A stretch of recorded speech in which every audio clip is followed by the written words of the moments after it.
नमस्कार और good morning to you all.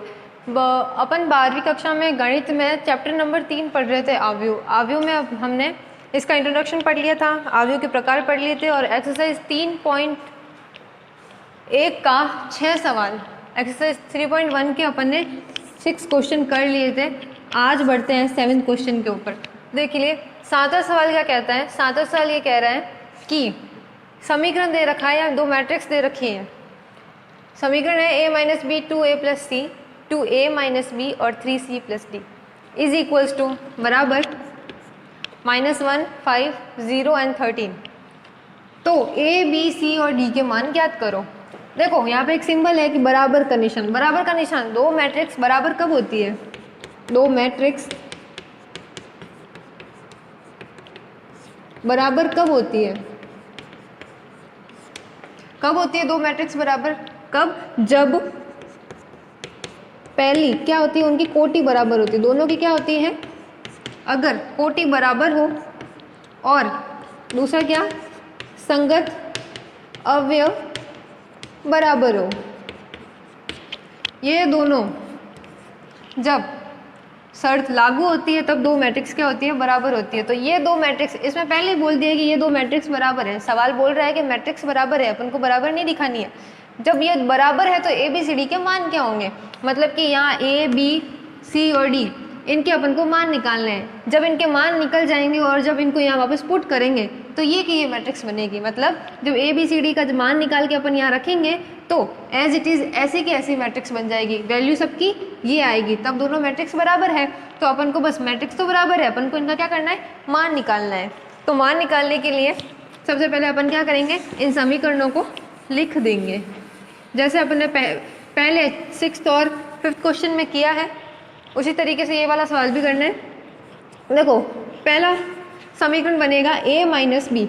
संगत अवयव का क्या मतलब होता है कि अगर इस मैट्रिक्स का a11 है तो उस मैट्रिक्स का भी a11 बराबर होगा। अगर इसका a12 बराबर है तो उसका भी a12 बराबर होगा। इस तरीके से इस मैट्रिक्स में a11 ये वाला है तो a माइनस बी किसके बराबर होगा? इसके 1 के बराबर। इसका 1 ये वाला अवयव है तो ये -1 के बराबर। समीकरण नंबर 1।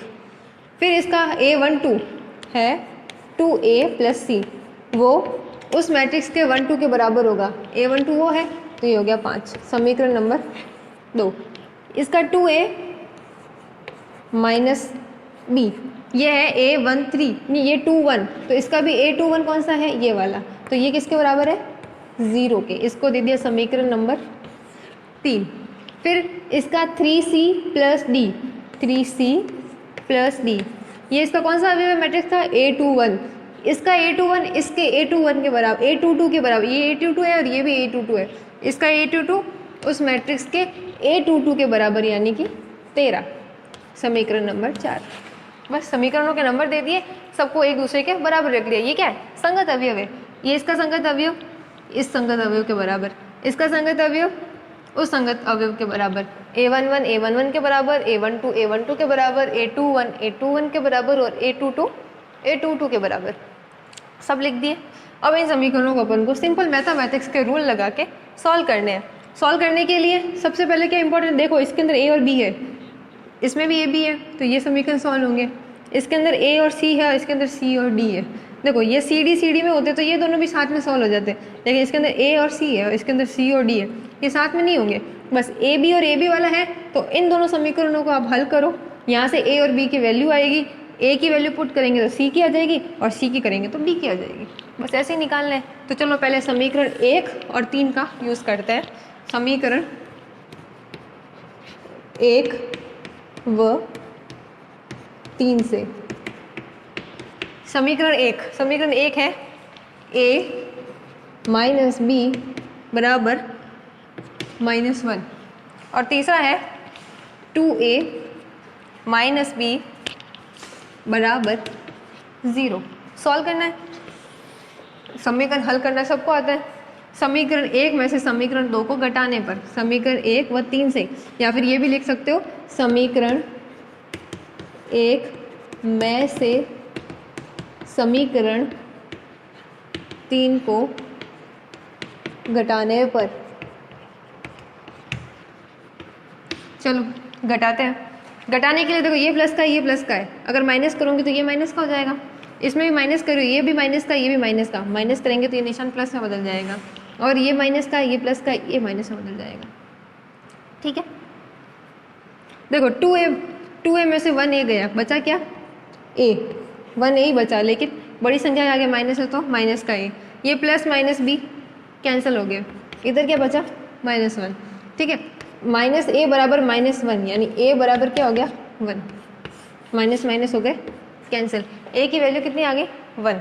अब a की वैल्यू 1 आ गई है, तो a की वैल्यू अगर अपन समीकरण 1 में रखेंगे, a का मान समीकरण 1 में रखने पर,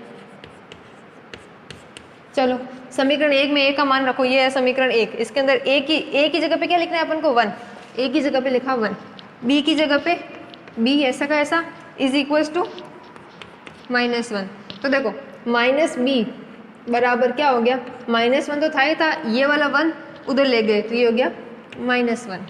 ठीक है, तो -b बराबर क्या आया, -2, -1 और -1 हो गया -2, तो माइनस माइनस हो गया कैंसिल, तो b का मान कितना आ गया 2, a का मान और b का मान निकल गया। अब a का मान और b का मान निकलने के बाद चलो a और b निकल गया, अपन को अब क्या निकालना है c और d। a का मान इसमें रखो, समीकरण 2 में a का मान रखो, यहाँ पे अपन a का मान रख देंगे तो c की वैल्यू आ जाएगी। समीकरण 2 में a का मान रखने पर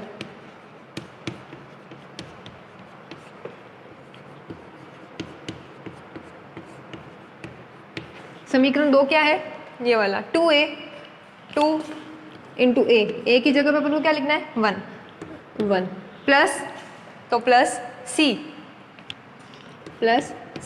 बराबर में है 5, बस पक्षांतरण कर दो, ये 2 इंटू 1 2 ही हुआ, प्लस c बराबर 5, तो c 5 तो है ही है उधर, और यहाँ का प्लस का 2 बराबर के उधर लेके गए तो माइनस का 2, तो c की वैल्यू कितनी आ गई 3, a की वैल्यू आई 1, b की वैल्यू आई 2 और c की वैल्यू आ गई 3।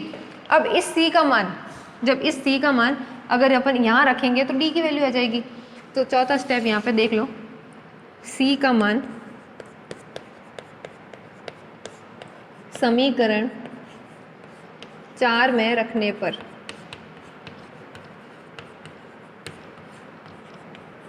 c का मान समीकरण 4 में रखना है, 3 इंटू c का मान कितना था 3 इंटू 3 प्लस d बराबर 13, ये कितना हो गया 3 into 3 9 plus c plus d is equal to 13। तो d की वैल्यू यहाँ पे कितनी आ गई, ये 13 था इधर, बराबर के उधर 9 को ले गए तो माइनस का 9 हो गया, तो 13 में से 9 गए, कितना बचा 4, तो d की वैल्यू क्या आ गई 4, c की वैल्यू कितनी आई थी 3, b की वैल्यू 2 और a की वैल्यू 1, ये आपका आंसर। ठीक है, a b c और d की वैल्यू आ गई। देखो वापस देख लो एक बार, समीकरण ये दे रखे हैं, दोनों बराबर करे हुए हैं, बोला है कि दोनों ही मैट्रिक्स बराबर है, तो आपको इसमें a b c d के मान निकालने हैं। जब दोनों बराबर है तो इनके संगत अवयव बराबर होंगे और इनकी कोटियां बराबर हो, कोटि तो आपको दिख रही है, ये भी 2 इंटू 2 की मैट्रिक्स है, ये भी 2 इंटू 2 की मैट्रिक्स है, और संगत अवयव बराबर होंगे। संगत अवयव जब बराबर होंगे तो बस अपन को बराबर लिख देने हैं, क्योंकि अपन को पता है कि ये तो बराबर है तो संगत अवयव बराबर है, संगत अवयवों को लिख दिया तो यहाँ पे सब समीकरण आ गए। समीकरण को हल करना सबको आता है। समीकरण हल करने के लिए सबसे पहले समीकरण 1 में से 3 को घटाया तो a की वैल्यू आ गई, a की वैल्यू को समीकरण 1 में रखा तो b की वैल्यू आ गई, इसी a के मान को अगर समीकरण 2 में रखूंगी तो c की वैल्यू आ जाएगी, और c की वैल्यू जब समीकरण 4 में रखी तो d की वैल्यू आ गई। a b c और d सबके मान आ गए, यही आपका उत्तर है। चलिए 8वें सवाल पे आते हैं। 8वां सवाल क्या कह रहा है, 8वां सवाल बोल रहा है कि a एक मैट्रिक्स है aij m into n, aij m into n, m into n कोटि की एक मैट्रिक्स है, एक वर्ग मैट्रिक्स है, एक वर्ग अवयव है। यदि m greater than m less than n, m greater than n, m equals to n और कोई नहीं। मतलब आपको ऑप्शन दे रखे कौन सा ऑप्शन इसमें से सही है। अगर ये A एक वर्ग मैट्रिक्स होती, सबसे पहले बात करते हैं कि वर्ग आव्यूह होता क्या है। वर्ग मैट्रिक्स, स्क्वायर मैट्रिक्स क्या होती है। वर्ग मैट्रिक्स का मतलब क्या हुआ, जिस मैट्रिक्स के अंदर वर्ग बन रहा हो। वर्ग का क्या मतलब होता है, जिसकी लंबाई और चौड़ाई क्या होती है, लंबाई और, वर्ग का क्या मतलब होता है, जिसकी लंबाई चौड़ाई बराबर होती है, यानी कि हमने चारों भुजाएं सारी की सारी बराबर होती है, ठीक है। तो वर्ग कब बनेगा, वर्ग तभी बनेगा जब रॉज के नंबर और कॉलम्स के नंबर बराबर हो। जब पंक्तियों की संख्या और स्तंभों की संख्या जब बराबर होगी तब वर्ग मैट्रिक्स बनेगा। चाहे फिर वो 2 इंटू 2 की मैट्रिक्स हो, 1 इंटू 1 की मैट्रिक्स हो, 3 इंटू 3 की मैट्रिक्स हो, 4 इंटू 4 की मैट्रिक्स हो, ये सारी वर्ग मैट्रिक्स है। क्यों, क्योंकि यहाँ पे देखो पंक्ति, इधर वाली पंक्तियों की संख्या है और इधर वाली स्तंभों की संख्या है। तो पंक्तियों की संख्या और कॉलम की संख्या दोनों ही बराबर होने चाहिए। देखो इसमें पंक्ति की संख्या 1, इसमें स्तंभ की 1, पंक्ति की 2, स्तंभ की 2, पंक्ति की 3, स्तंभ की 3, पंक्ति की 4, स्तंभ की 4। जब पंक्तियों की संख्या बराबर स्तंभों की संख्या,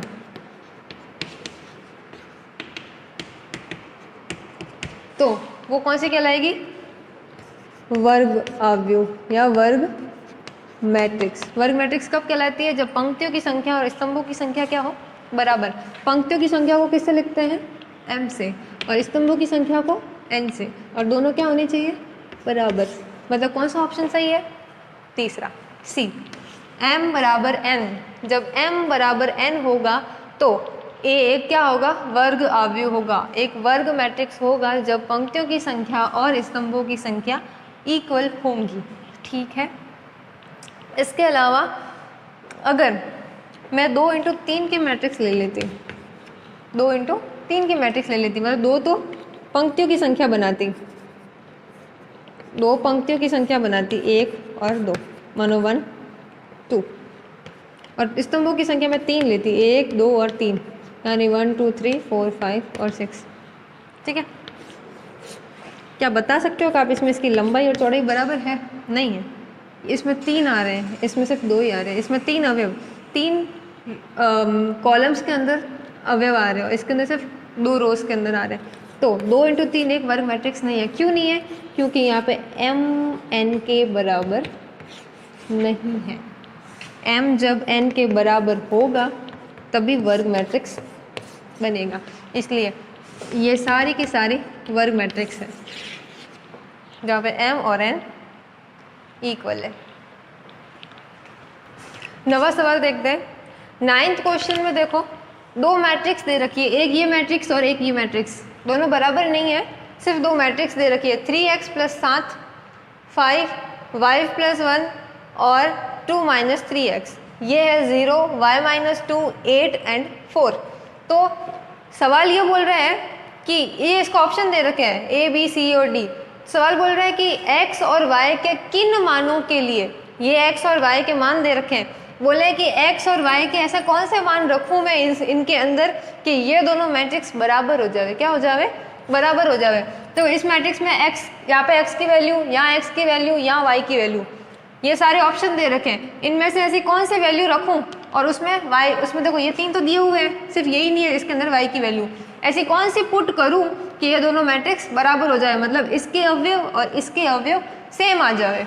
तो एक काम, 2 तरीके इसको करने के। पहला तरीका तो ये है कि या तो आप एक एक करके पहले इसके मान x और y के इन दोनों में रखो, इसके मान रखो, उसके मान रखो, तीनों के मान रख के देखो और पता करो कि कौन से मान रखने पर दोनों मैट्रिक्स बराबर आ रही है। पहला तरीका तो ये। दूसरा तरीका मैं करवा देती हूँ। दूसरा तरीका करने के लिए बस कुछ नहीं करना है, मैंने समझ लिया कि ये 2 मैट्रिक्स बराबर है, बराबर करने पर x y की क्या वैल्यू आएगी, अगर बराबर होंगे तो x y की इन्हीं में से कोई न कोई वैल्यू आएगी, जो आएगी वो ऑप्शन सही है। तो देखो मैंने इसको पहले ही बराबर कर दिया, 3x + 7, इसको बराबर करा उसके, तो इस अवयव ये a11 है, उसका a11 कौन सा है, 0 वाला, तो इसको मैंने 0 के बराबर कर दिया, ठीक है। तो यहाँ से x की वैल्यू कितनी निकली, 3x इज इक्वल्स टू 0 से 7 उधर गया, प्लस का 7 उधर गया, माइनस का 7 हो गया। x की वैल्यू कितनी आ गई? माइनस का 7/3। कितनी आ रही है? माइनस का 7/3। फिर देखो ये 5 है और ये y-2 है, ये a12 है और ये भी a12 है, तो दोनों बराबर होंगे। तो चलो 5 को कर दिया मैंने y-2 के बराबर।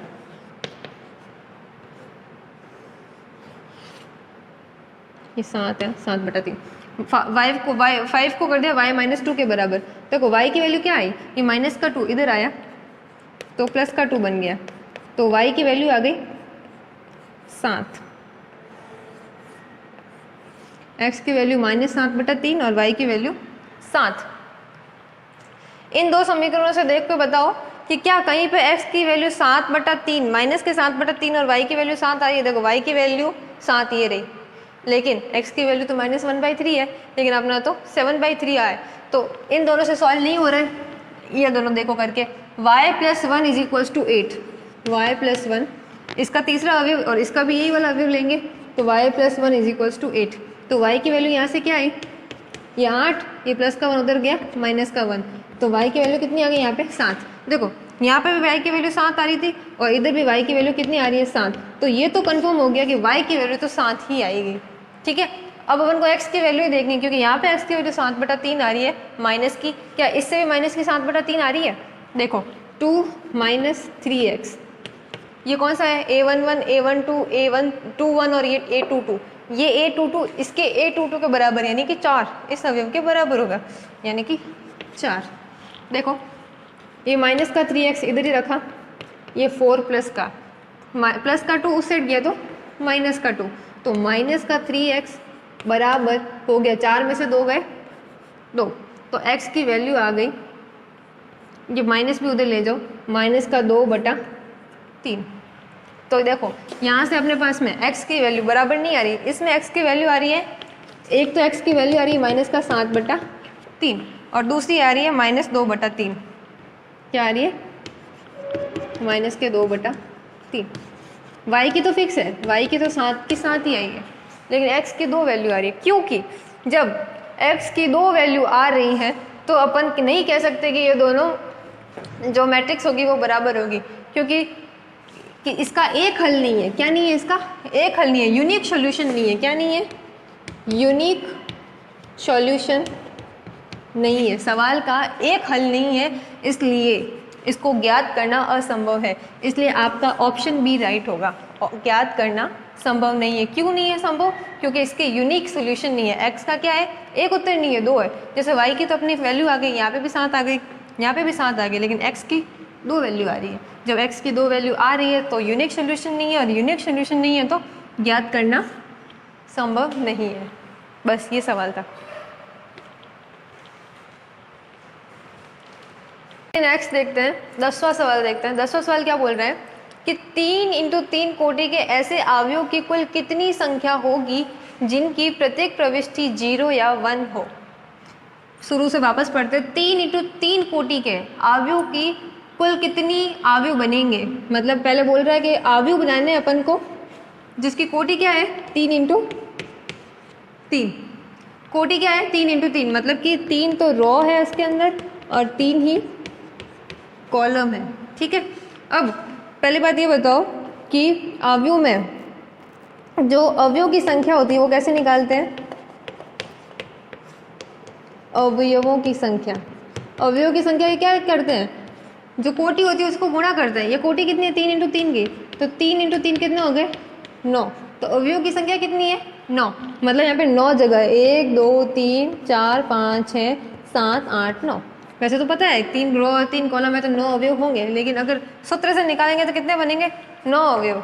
तो अपने पास जगह कितनी है? 1 2 3 4 5 6 7 8 और 9। तो ये सवाल बोल रहे हैं कि अपन ऐसे कितने अवयव, कितनी मैट्रिक्स बना सकते हैं अगर उनकी प्रत्येक प्रविष्टि 0 या 1 हो, या तो 0 या 1, दोनों में से एक। यहाँ पे मैं या तो 0 लिख सकती हूँ या 1 लिख सकती हूँ। 0 1 0 1 0 1 भरने हैं मुझे इसके अंदर 9 जगह पे, या तो 0 भरूँ चाहे 1 भरूँ। मैंने मन से ही भर दिया, मानो 0 1 0 0 1 0 1 0 0 कुछ भी भर दिया। ठीक है, ये मैंने बना दिया, ये मर्जी से बनाया। अब मेरी मर्जी मैं या 0 रखूँ, 1 रखूँ, 1 0 कुछ भी रख दिया मैंने, 1 बन गया। ऐसे ऐसे मैं कितने मैट्रिक्स अलग अलग, मतलब ऐसा का ऐसा मैट्रिक्स वापस नहीं बनना चाहिए, थोड़ा अलग बनना चाहिए। थोड़ा अलग मतलब ये 1 इधर ले लूँ मैं, बाकी मैं एज इट इज़ सेम का सेम बना दूँ।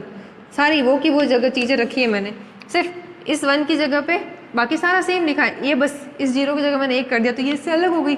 सेम नहीं है ना दोनों मैट्रिक्स, क्योंकि दोनों मैंने अलग अलग बना दी। तो बोल रहे कि ऐसी कितनी सारी मैट्रिक्स मैं बना सकती हूँ, ऐसी मैं कितनी मैट्रिक्स बना सकती हूँ जिसके अंदर मैं 0 और 1 भरूँ वो अलग बन जावे। तो आपको उन मैट्रिक्स की संख्या निकालनी है। ऑप्शन में आपके पास है, क्या मैं ऐसी 27 मैट्रिक्स बना सकता हूँ, 18, 81 या 512, कितनी मैट्रिक्स इतनी बनेगी। तो ये सवाल आपको सॉल्व करने का थोड़ा सा तरीका अलग है। आपने 11वीं के अंदर क्रमचय और संचय पढ़े होंगे, परमुटेशन और कॉम्बिनेशन, ये उसी का सवाल है। देखो आपके पास कितनी जगह है, टोटल 9 जगह है। कितनी जगह है, 1 2 3 4 5 6 7 8 9, टोटल 9 जगह है। इन 9 जगहों को भरने के लिए आपके पास ऑप्शन कितने हैं, 0 और 1। तो देखो इस जगह को भरने के लिए मेरे पास क्या ऑप्शन है, या तो मैं 0 भर सकती हूँ या 1, यहाँ पे भी 0 1 0 1, कुछ भी दोनों में से कोई भी भर सकती हूँ। तो मेरे पास यहाँ पे कितने तरीके हैं भरने के, 2 तरीके हैं, या तो मैं 0 भरूंगी या 1 भरूंगी, तो 2 तरीके हो गए। यहाँ पे मेरे पास 2 तरीके हैं, यहाँ पे भी 2, यहाँ पे भी 2, यहाँ पे भी 2, यहाँ पे भी 2, यहाँ पे भी 2, सब जगह पे मेरे को 2 तरीके मिल रहे हैं। सब जगह मैं ऑप्शन है मेरे पास कि मैं 0 भी भर सकती हूँ। मेरे पास कितने ऑप्शन है, 2 ऑप्शन सब में है। ये 2 संख्या है तो 2 ऑप्शन है, तो सब जगह मैंने सब जगह पे मेरे पास 2 ऑप्शन होंगे। तो बस इन सबको आपस में गुणा कर दो, तो कितनी बार है, 9 बार है ना, यानी 2 की पावर 9, और 2 की पावर 9 होती है 512। इसका मतलब मेरे पास 512 ऐसी मैट्रिक्स बनेगी जिन्हें मैं 0 1 0 1 भर के मेरी मर्जी से 512 अलग मैट्रिक्स बना सकती हूँ। इसमें से एक भी मैट्रिक्स सेम नहीं होगी, 512 जितनी मैट्रिक्स बनेगी वो सब एक दूसरे से अलग होगी।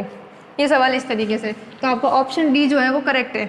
अगर यही सवाल आता और बोलता कि 0 या 1 या 2, ऐसे बोल देता कि अगर प्रत्येक प्रविष्टि 0 1 या 2 होनी चाहिए थी तो कितनी मैट्रिक्स बनती, तो बस यहाँ पे क्या था, पहले अपने पास 2 ऑप्शन थे भरने का, अब 3 ऑप्शन हो गए।